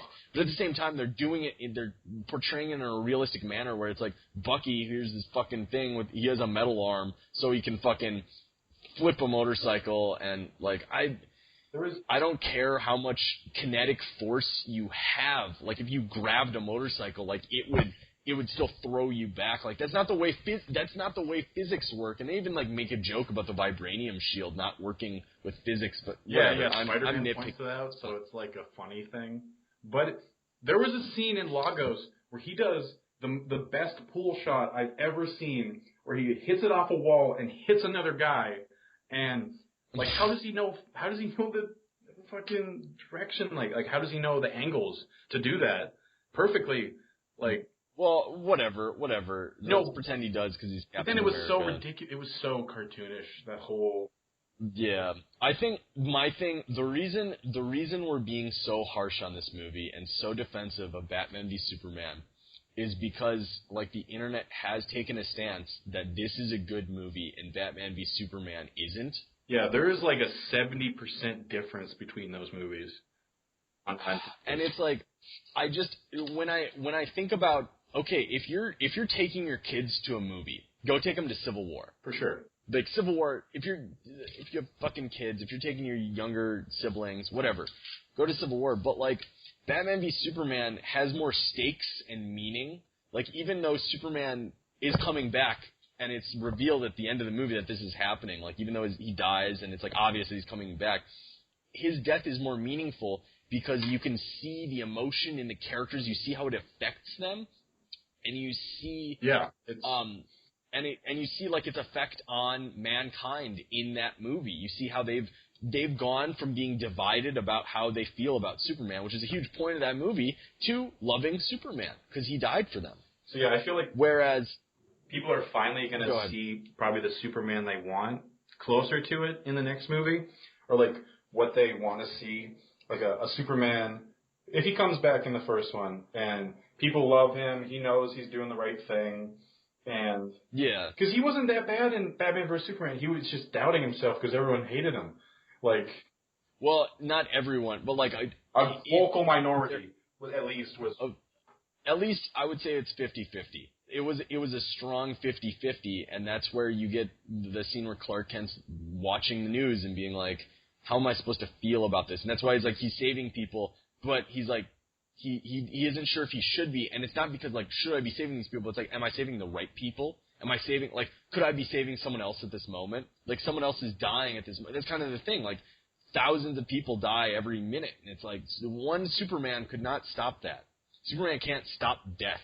Yeah, he can't full stop just have everyone live, but only, you know, like heart attacks and, like, dying in their sleep. But, okay. Anyway, beyond that, people complained about Batman v Superman for having, like, scenes that didn't, like, fit together well or whatever. Oh. But Civil War was worse. Okay. Well, but that's the thing. Like, I saw Civil War and went, like, oh, I don't know how that scene transition worked, but, like, every scene was in a specific order. Both movies, every scene had to be in a specific order. It wasn't one or the other. It wasn't like, oh, yeah, Civil War did it right, whereas Batman and Superman didn't. Like, each scene needed to be in a specific order, and people were like, well, the nightmare scenes lead up to Batman, like, being, like, that is his character motivation. He is afraid of a fucking evil Superman that destroys the world, and you see that in the nightmare scene.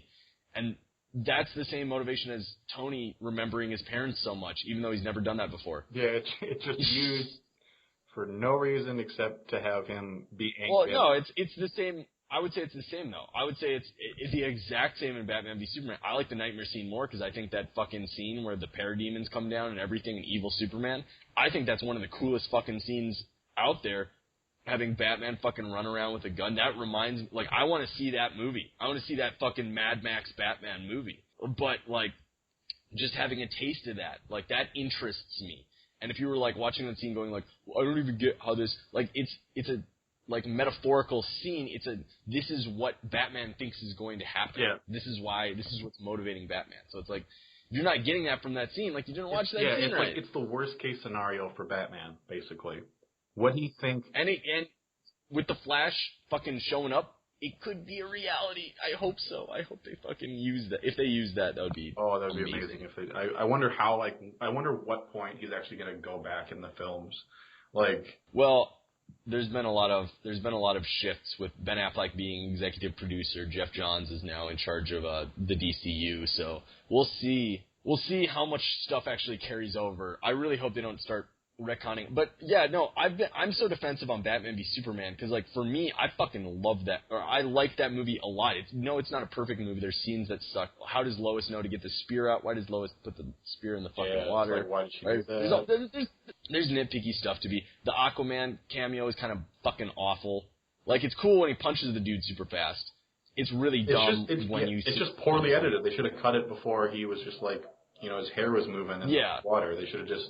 But that's a small thing. Okay, that's super tiny. Those cameos, I thought the Cyborg cameo was interesting, and I thought, like, a lot of people complain, oh, like, those cameos were so lazy, but it's like, where do you put them in that movie? I feel like they were at the perfect place where Batman finds out about it, but he doesn't do anything because, like, in his mind, Superman is threat number one. So then he shows it to Wonder Woman so that at the end of the movie, him and Wonder Woman can be like, what's it called? Hey, like, there are others, you know? We have something to talk about. We have something we can... Yeah, we have something to do. We can prepare. I feel like Batman v Superman led perfectly into Justice League because Batman's motivation at the end of the movie is, I need to make a Justice League to deal with crazy shit that's going to be happening, especially if, like... Because Luthor is like, there's going to be fucking space shit coming down. Batman's like, all right, time to prepare. I just don't get the hate for... Because they're so similar. There's so many. They are such similar movies, and the reason I'm so negative on Civil War is because they should have just doubled down on the fun. They shouldn't have tried to make it dark at all because it is tonally inconsistent. It really is, and I do not understand how people don't think that. How people are just like, oh yeah, this is such good stakes. Like, if they wanted to make it dark, my alternate ending for Civil War, if they wanted to make it dark, which is I believe similar to the way Civil War ended. I don't remember. I don't know how Civil War ended. I think Agent Carter, the girl he kisses, actually kills him in Civil War.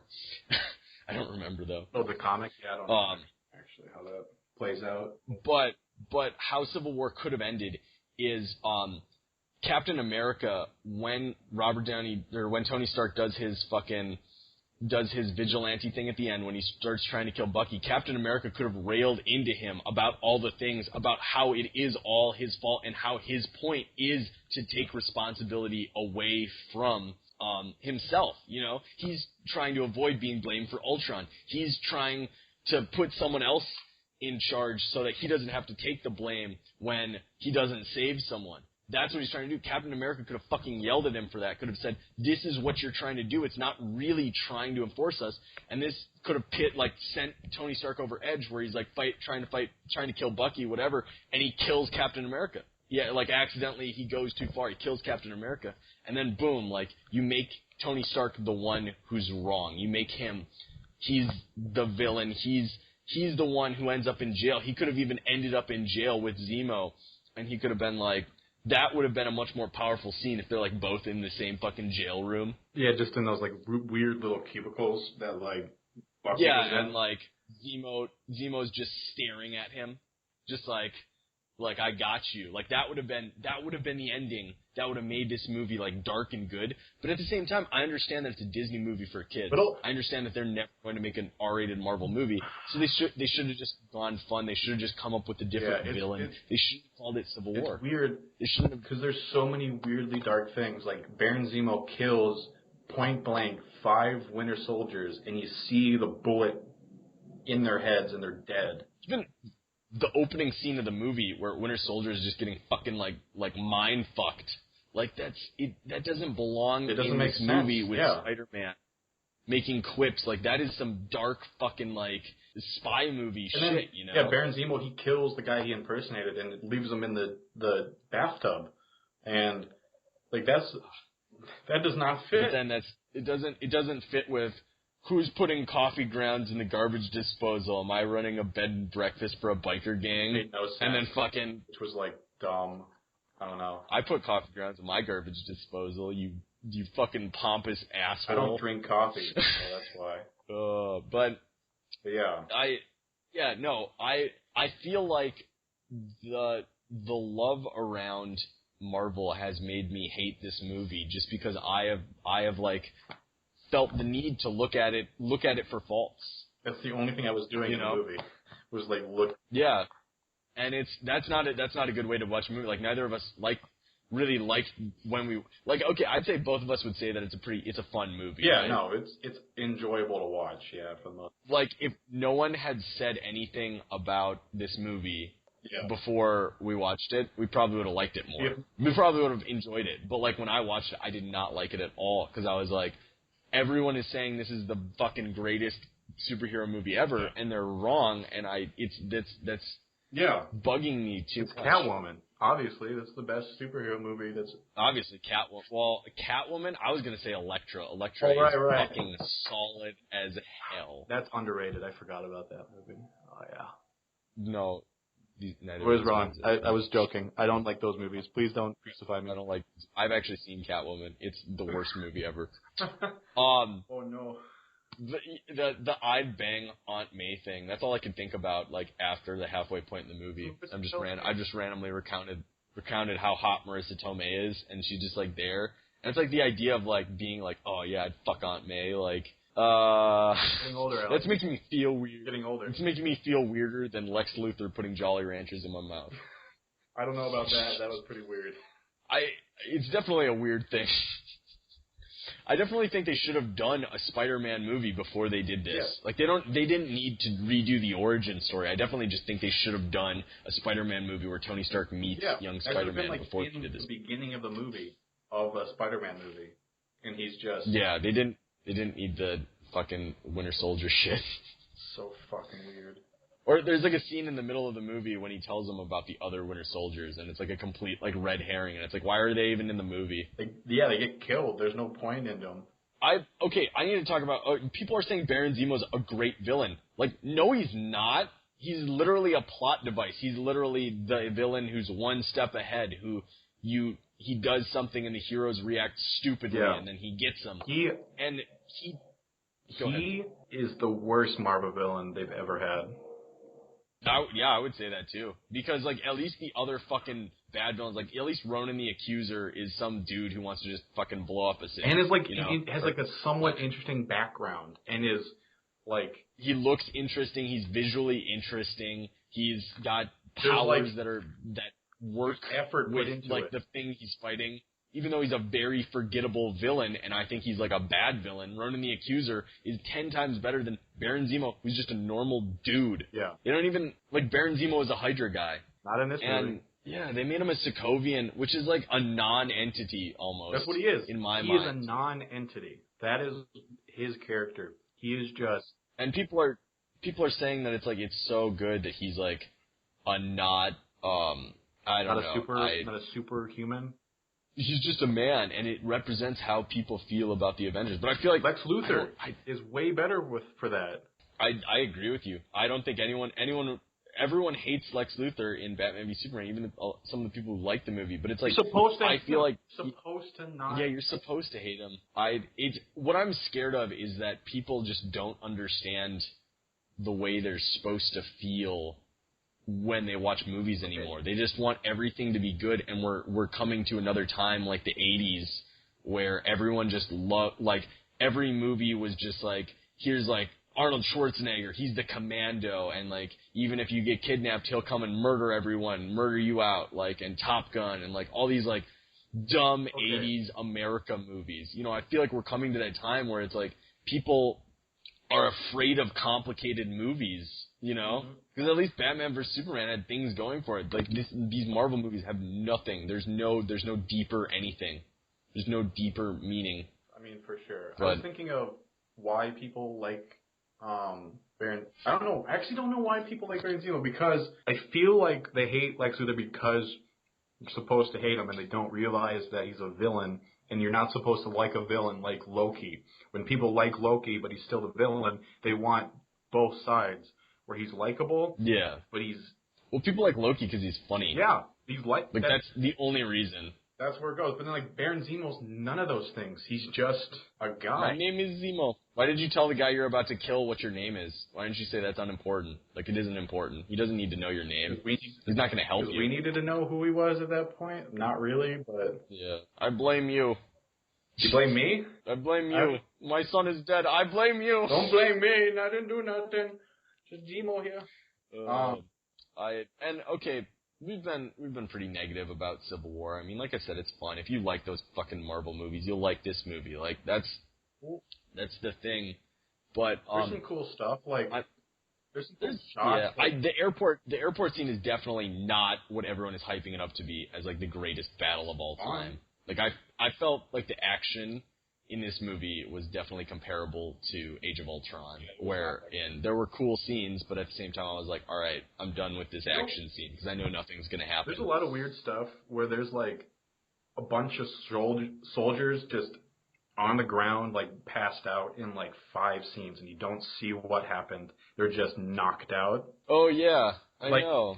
Why? Like, show it if you're going to do it. I definitely, compared to Batman v Superman, like, that Batman scene where he beats up all the dudes and he kills KG Beast, like, that scene is way fucking cooler than anything that's in Civil War. Yeah, it somehow, nondescript Russian guy, I think, is almost a better villain than Baron Zemo. He's like... KG Beast! KG Beast. That's his fucking name. That's the dumbest name in the entire world. Thank you, Frank Miller. Fuck you, Frank Miller. If you told me, like, that KG Beast was gonna be a better fucking villain than Baron Zemo was, I would be like, you're so wrong. You're the dumbest motherfucker alive. You're talking about one of my fucking favorite villains and this, like, one-note idiot, and you're actually right. Yeah, like Baron. Like, in Batman v Superman, there's shots of, like, KGB. Like, I mean, he's one note as fuck. Yeah, no, that's for it. sure. That's all bad guy. But you can see how much he cares about it in his eyes, you know? Yeah, he seems like an actual threat. We haven't even compared direction. Because people like to hate on Zack Snyder, but, like, there's no fucking terrible filter on Batman vs Superman, and Batman vs Superman actually feels like a world, whereas Civil War feels like a bunch of sets. Yeah, Jesus Christ, does it ever? doesn't it? Oh, it feels like the airport was a set, and they just built an airport. It just felt completely fake. Well, and then okay, so again, Tony Stark started that fight. We've said everything. Like Tony Stark caused the collateral damage that he's trying to prevent. He continues to cause it. Like he is. I didn't think I was going to like Iron Man after Iron Man 3. I was like, I'm no longer interested in this character. But I didn't think I was going to hate him. No, he's getting worse. He's so much worse. So even in Age of Ultron, I thought he was, like, redeemably okay. I thought I understood his motivation to make a killer robot. But him, like, not doubling down on, oh, I fucked up there. I shouldn't, like, I should take a backseat role. Because that's what he did at Age of Ultron. He took a backseat role, and then he's immediately like, never mind, I should be in charge, and we should work for the government. It's so backward. It's so, like, what? Why? You know, Marvel doesn't understand continuity, and they really don't. And people who are like, oh, they've been setting this up the whole time. So Thor doesn't set up the Avengers. I'm going to go into this fucking tangent real quick. Because you continuity warriors out there, Man of Steel perfectly sets up Batman v Superman. The first Thor movie, he can't go back to Earth. He can't visit that Natalie. He can't dock in Natalie's port, man. Ugh. He can't do that. That made it worse that it took because you the Rainbow Bridge is destroyed. Ugh. What? It made it worse that it took you long. I know. I forgot how it went. I forgot how it went. But okay, like the Rainbow Bridge is destroyed at the end of the first Thor movie. Yet in Avengers, they just go back.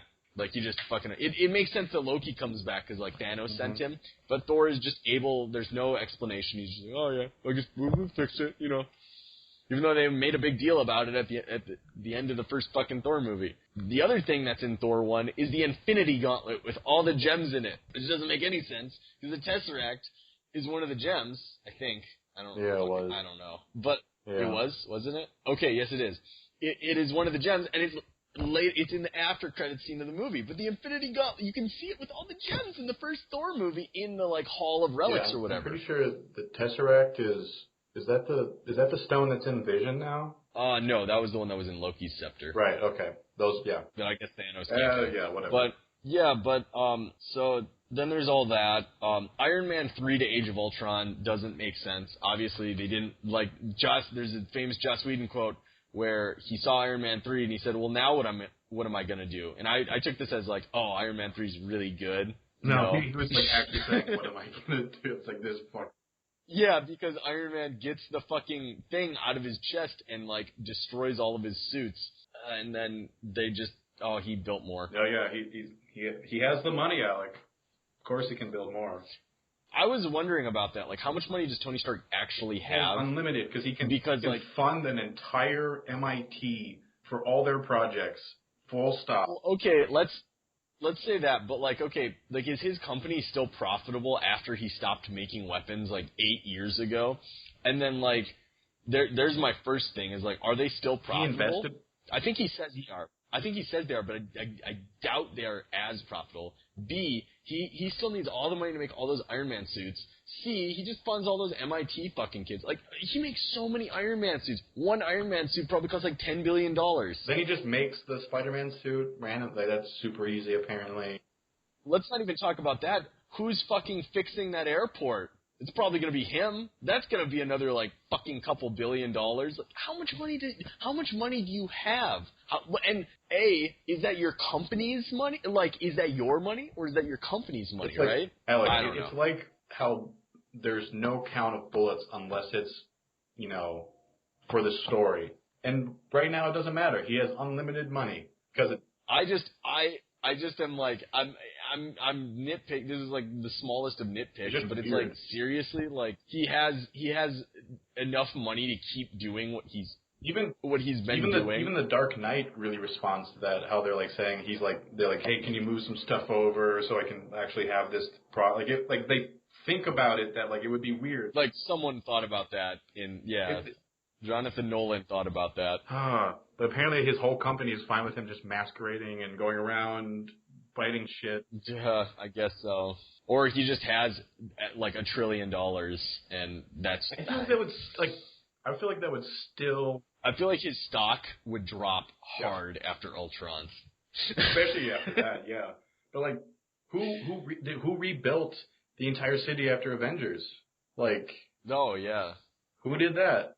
Well, I mean, maybe that was. I don't know. We're thinking about. We're thinking about it. It's bullshit, obviously, But like, it definitely is something where I'm like, well, he's been making like ridiculous amounts of suits, and I definitely like, the lack of filmmaker vision in the Marvel universe. Like, both Man of Steel and BvS have been Zack Snyder movies. Yeah. Guardians of the Galaxy is barely a James Gunn movie. Like, that's like they took James Gunn's teeth out and made him make a movie. Yeah, it's like a G-rated James Gunn movie. It's not good. The Russo brothers. Well, no. Guardians of the Galaxy is easily one of the best Marvel movies, if not the best. But I'm saying movie. It's not his But voice. it is not. Really. Like, I would rather. I've seen Romeo and Juliet more times than I've seen Guardians of the Galaxy, and I would go see Romeo and Juliet again over Guardians of the Galaxy. I want to watch it right now.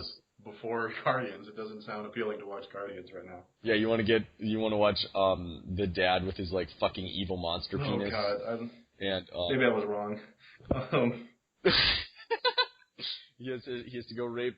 He has to rape some Juliet. Oh, that fucking. And then they're related and they have incest babies. Let's plug Romeo and Juliet right now. If you haven't seen Romeo and Juliet, go watch Romeo and Juliet. The greatest thing ever. Romeo and Juliet is what you should see instead of Guardians. But Guardians is less of a James Gunn movie than say Super or Slither or anything he's done. Even PG porn. I love me some PG porn. I love me some PG porn too. But in any case, like, yeah, you don't get that. Even the like Avengers feels like a Joss Whedon movie, but Age of Ultron doesn't feel like an anything. And I feel like the Russo brothers are just like hire a directors. Like, I don't. Like, all they bring are references from their other properties. Like, they have the principal from Community. The principal from Community, which I felt like he was just completely, like, misused. Yeah, and Abed is in Winter Soldier. Like, well, Abed doesn't even say anything. He's just there. And everyone was like, oh, Danny Pudi cameo. It's fucking awesome. Like, he's just there. Yeah. He doesn't do anything. That's an awesome cameo. Apparently. Like, and then the vice principal, I was like, this is supposed to be like an emotional moment for him. And it's like, this is the most annoying thing and apparently in the airport scene, they have that, you know that truck in Arrested Development that's got like the, that's apparently in the background. That's funny. That's a minor detail. That's kind of still funny. like that's like, all at they're the same bringing. Time, like, they don't have a particular style of directing. They don't have none of the Marvel movies have. Like, that's why like Doctor Strange looks like garbage. It's all like a template, basically. It's all. Yeah, it's all. Lighting has to look like this. You gotta have to lights like this. You gotta kind of film it like that. Like, it's all. Yeah. There's nothing unique about it. Like, maybe Ant-Man because he goes pretty small. Maybe. Even that is. It feels like a Marvel movie though. But then people would say, like, that's the good thing about it, because it all feels like it's in the same world. But, like, Batman vs. Superman and Man of Steel feel like they're in the same world, and they, like... But I guess those are both Zack Snyder movies, but, like, they feel, like, different. They feel like Zack Snyder movies. They feel more different, though. Honestly, like, those two movies feel more different than, like, fucking Iron Man 2 and Thor 2 to me. Yeah. Or, no. Thor 2 and, like, Iron Man 3. Let's see. Well, Iron Man 3 is Shane Black moment. All right, I fucked this up. Jesus Christ, Alec, you're crumbling right now. I am crumbling. It's been 2 hours. Yeah, this has been a long call. Oh, I'm gonna have to edit all of this. That's gonna be a blast. Have fun with that. Oh yeah. Yeah. No, I started getting hungry like during the middle of this, and I was like, God damn it, it's not working. I need to eat something. Did I tell you about the burgers I made last night? You were a monster and ate all 4 of them. Yeah, I got 4 burgers from the store, and I ate all of them. Well, I'll let you do that with something else, I guess. But we should probably wrap it up now. Yeah. Oh, is it that time? Is it time to wrap it up? I guess we could wrap it up. I mean, I don't have anything else to say about anything. Yeah. This stupid voice. Really? I'll hang up right now. I'm gonna stop. No, don't hang up. I want to talk about Superman the Animated Series. You already did, I thought, right? I said 2 things. Well, that's all I thought you needed. I want to say 3 things. Okay, sorry. You fucking. There we go. Fine. I just thought that you might not want to edit more, but. I don't care at this point. It's gonna be a multiple day thing. But no, okay. So I've been watching the animated series, and it's great. The Superman one. Yeah. I've seen the Batman one. I've seen both of the Justice Leagues. I've seen Batman Beyond, but I've never really gone and rewatched the Superman one. And I really like it, but there's things like Max Landis released a video about how Clark wouldn't have like fought Zod, like the Regarding Clark video, or he wouldn't have fought Zod like that, right? Yeah. So there's an episode where Superman basically releases 2 Kryptonians in the animated series, and one of them isn't General Zod, it's like General like Bra Bra or something. And it's Dawes? Mala. General Dawes? No, it's like Urxus or something. It's something weird. Did you get Dawes? Dawes. Zardoz? No, yeah, I got Zod. I got Dawes, you fucking idiot. That was terrible. I thought you were being stupid. Sorry. No. I'm not being stupid. I guess I'm being stupid. I'm glad one of us is being stupid.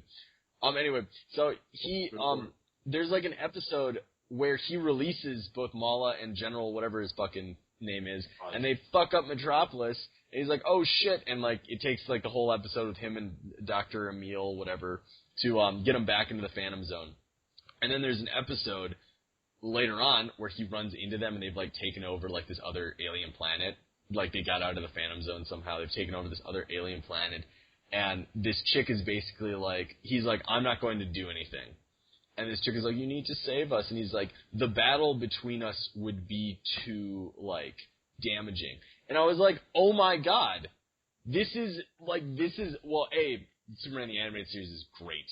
Because, like, you see the progression of, like, him making a bad decision and, like, fucking things up, like, early on and then being like, oh, I shouldn't do this. But, like, there's that character. That's exactly the same thing that happened in Man of Steel, right? Yeah, for sure. Well, it's even worse in the animated series because he's the one that let him out of the Phantom Zone. But him making that decision, I feel like that's a very Superman decision to be like, we shouldn't, like, I'm not going to risk a fight that could injure, like, people. And the only reason he knows it could injure people is because he's already done that. Yeah, I mean... You know what I mean? It's like, you have to earn becoming Superman. And apparently people don't get that. That shows, they just want him to be completely Superman from the get-go. Yeah.